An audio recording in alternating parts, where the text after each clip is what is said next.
Maria, quando as almas se perdem, o que sucede com os anjos da guarda? No caso dos anjos da guarda, de igual modo que os anjos das almas do purgatório, regressam ao céu e apenas recebem uma vez a tarefa semelhante de Deus. Maria, você disse que, tanto no céu como no purgatório, há muitos níveis diferentes. Então o inferno também tem distintos níveis?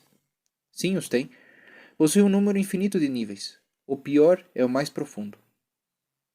Maria, você deve resultar insuportável a Satanás. É assim? Suponho que é assim. Me encontro baixo seus ataques constantemente. O pior que me sucedeu foi perder a casa da minha família, de 400 anos de antiguidade. A destruiu um incêndio em 10 de junho de 1986. Uma obra de Satanás sem sombra de dúvidas. Ocorreu da seguinte forma. Eu me encontrava abaixo às 12h30, porque me haviam trazido a comida para as galinhas.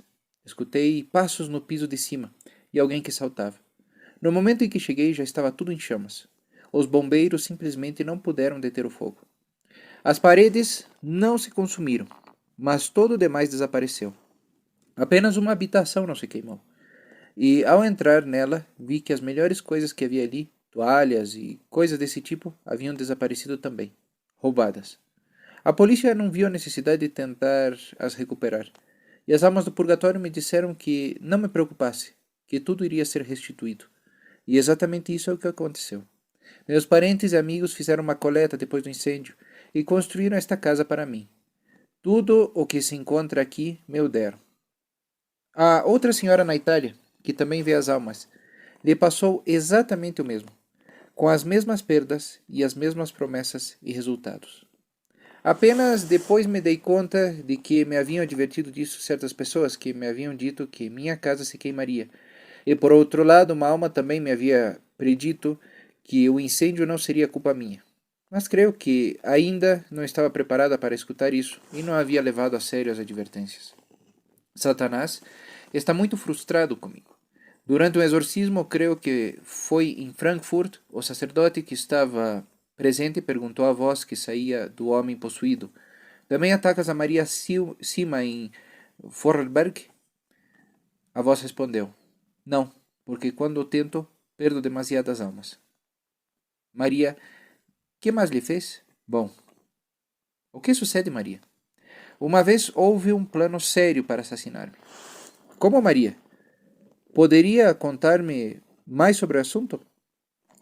Haviam programado que desse uma série de conferências durante um final de semana no norte da Alemanha, na primavera de 1974, e se supunha que partiria, como de costume, numa sexta-feira. Porém, algumas noites antes, uma alma se me apareceu e me disse: não faça esta viagem. Isso me surpreendeu muito, porque anos atrás me haviam dito que aceitasse todos os convites que se me fizessem. Primeiro pensei que se tratava de uma greve de trens, assim que fiquei atenta à rádio e os trens funcionavam normalmente. Falei com o sacerdote que me disse que se as almas me diziam que não fosse, deveria confiar nelas, porque seguramente tinham uma boa razão. Enviei uma carta pelo correio urgente a quem organizava as palestras e lhe transmiti que as almas me haviam dito que ficasse em casa durante esse final de semana. 2 dias mais tarde, outra alma se me apareceu e me disse que se havia estado organizando um assassinato. Deveria haver sucedido em Colônia, porque a viagem desde aqui, em Bludenz, até chegar à Colônia ia ser em um trem, com vagões-cama. E em Colônia deveria mudar de trem a altas horas da madrugada. Lembrei por viagens anteriores que, naquela estação, há corredores longos e escuros que haveria tido que recorrer e que sempre considerei perigosos. Também havia enviado com antecipação uma carta aos organizadores informando-lhes em qual trem e a que hora podiam esperar-me. A carta, no entanto, nunca lhes chegou e caiu em mãos equivocadas. O dia que deveria haver tido minha primeira palestra, veio uma alma e me disse que haviam sido 3 os envolvidos neste plano e que se haviam inteirado do motivo pelo qual não havia viajado. Verá, as palestras não se cancelaram. Simplesmente se substituíram por vídeos, para que a gente não ficasse tão desilusionada. Portanto, tudo transcorreu como se havia planejado anteriormente. E as 3 pessoas que planejavam atentar contra a minha vida assistiram de todas as formas à conferência como ouvintes, e devido a isso 2 deles se converteram. Também descobri que haviam logrado levar a cabo assassinatos anteriores, que nunca se resolveram. Não são geniais as almas? Salvaram uma vida e converteram a 2 pessoas perdidas sem haver nomeado. Julgado ou acusado jamais a alguém de algo. Esse é o nosso dever cristão. Maria, se Deus perdoa aos assassinos, quais são então os pecados que nos fazem estar mais tempo no purgatório? Todos os pecados podem ser perdoados, exceto blasfemar contra o Espírito Santo. Mas os pecados que nos retêm em o maior tempo sofrendo no purgatório são os pecados contra o amor, a hostilidade, a dureza de coração e o divórcio. Também a ausência de uma fé ativa, quando um simplesmente não deseja crer e atua contrariamente. E a imoralidade. No passado, a falta de fé era o que requeria mais sofrimento no purgatório, mas na atualidade é a imoralidade. Maria, quando uma casa está, por assim dizer, assombrada, como sabemos, se trata das almas do purgatório de algo demoníaco, se pode verificar de alguma forma. O fato está relacionado com alguém que viveu ali anteriormente. Se trata de uma alma do purgatório pedindo orações, porém, se é algo realmente mau, violento, escuro ou inclusive de mau odor, deve fazer-se um exorcismo. E a esse lugar ou nesse lugar. Em ambos casos deve levar-se água benta para espantar a qualquer demônio. Se o fenômeno ainda continua, se trata seguramente de uma alma do purgatório, que necessita uma missa, orações e boas obras para avançar em seu caminho. Maria, pode Satanás atacar-nos no momento da morte? Sim.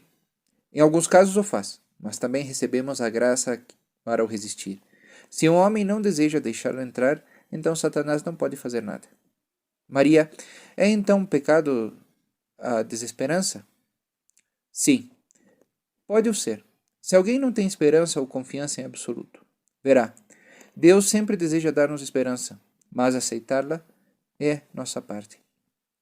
Maria, no princípio, você me disse que as almas dos níveis mais altos do purgatório não podem ser atacadas nunca mais por Satanás. Porém, ainda os mais santos dos que se encontraram com nós continuam sendo atentados até o momento da sua morte. Poderia explicar isso com mais detalhes? Uma vez que a luz apaga as manchas do pecado nas almas que se encontram no purgatório, devido ao seu sofrimento e às nossas boas obras por elas, as trevas não podem voltar nunca mais. A luz sempre vence sobre toda a escuridão no purgatório, enquanto que aqui na Terra, a luz também pode ser derrotada pela escuridão. Satanás faz uso das manchas mais pequenas com o fim de que caiamos novamente na escuridão.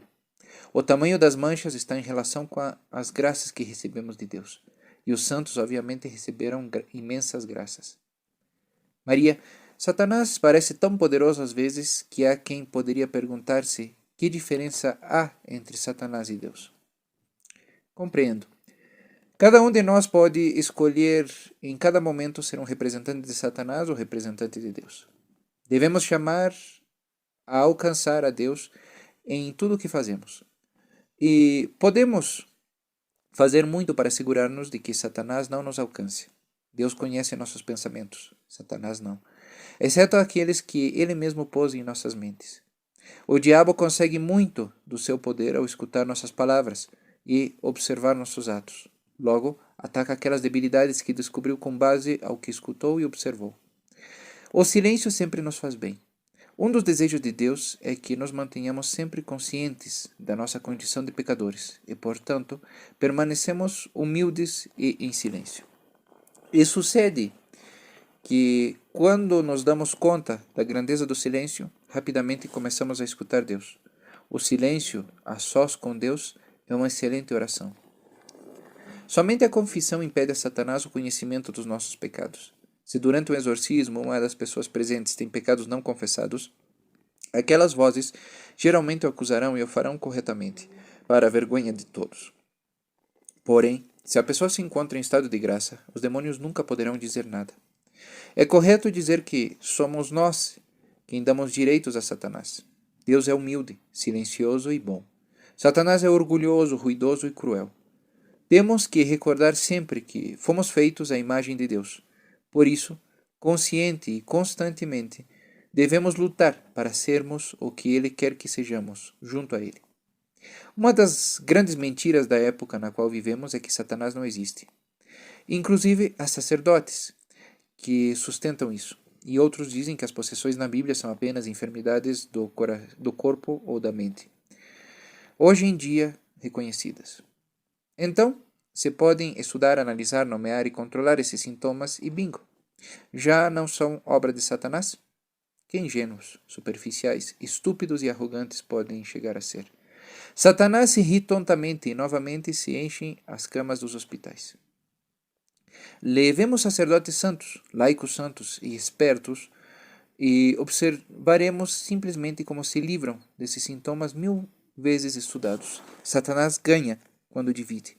Deus nos guia até a unidade em paz e liberdade. Maria, quais são as principais vias de entrada de Satanás na sociedade ocidental que podem ser praticamente desconhecidas para muitos? Satanás se encontra em todas partes hoje em dia, na igreja, no direito, na medicina, na ciência, nos meios de comunicação e na arte. É a cobiça da sociedade ocidental o que permitiu, e o único e suficiente poderoso para parar isto é Deus. Maria, anteriormente me disse que os animais também necessitam das nossas orações. Há algum animal ao qual Satanás odeia mais que a outro? Sim, aos cachorros, pois eles são, como já dissemos antes, os melhores amigos do homem, desde sempre. Porém, Satanás odeia a toda criatura que se encontre cerca do nosso coração. É ódio puro e tentará tudo o que puder para separar-nos do que nos dê calor, apoio ou proteção. E os animais, como o resto da criação, são um grande presente de Deus. Maria, se Satanás odeia tanto que rezemos, como tenta que nos afastemos da oração? Para manter-nos afastados da oração, utiliza nosso orgulho. Uma pessoa que nunca rezou e não sabe nada da oração se sentirá insultada se alguém lhe disser: rezarei por você. São pessoas enganadas para crer que estão bem e, portanto, não necessitam da oração de ninguém. Isto é um engano e uma grande mentira. Não existe nenhuma pessoa na Terra que não tenha necessidade da intercessão dos demais.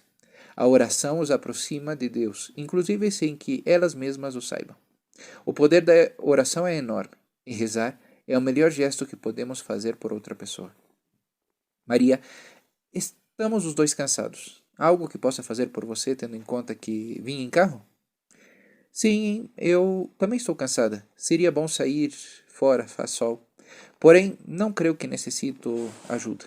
Maria, tem certeza que lhe parece ir fazer algumas compras ou ao correio? Bom, quem sabe. Tenho algo que devolver a uma loja. Lhe agradeceria muito se pudéssemos ir lá. Maria, com certeza. E eu deixarei tudo isto por aqui, até que continuemos amanhã. Enquanto Maria colocava seu pesado abrigo, meu coração e a minha mente vão a toda velocidade. Esta pequena anciã é encantadora. É muito humilde, mas fala com uma claridade que não pode turvar-se. Sofre em silêncio.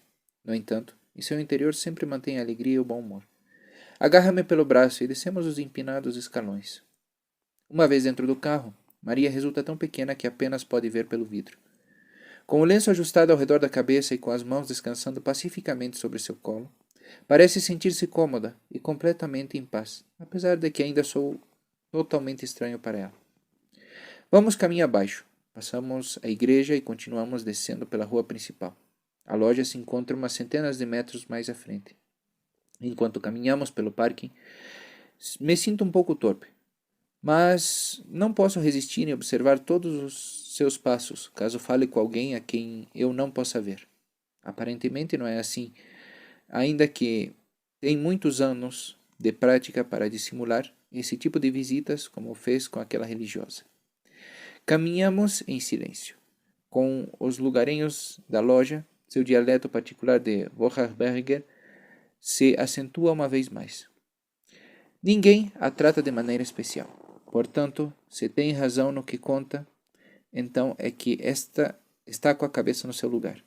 De nenhum modo parece afetada ou forçada, histérica ou desconfiada, com pretensões de querer controlar tudo ou com ares de superioridade moral. Não pede nada e dá sua vida inteira. Até agora, meu carinho e respeito por ela não deixam espaço para duvidar da sua completa autenticidade, honestidade e sinceridade. Não creio haver estado nunca antes com uma encarnação mais pura das virtudes cristãs.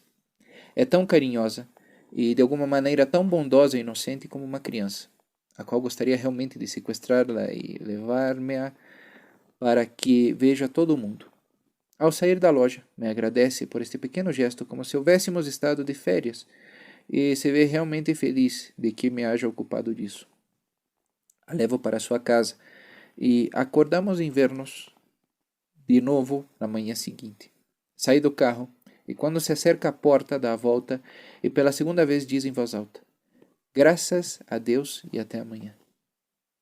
Nos reunimos novamente às 9:30 da manhã seguinte. Me vou no carro e encontro uma habitação na casa de uma amiga de Maria, não muito longe da sua casa, algo mais abaixo da paróquia.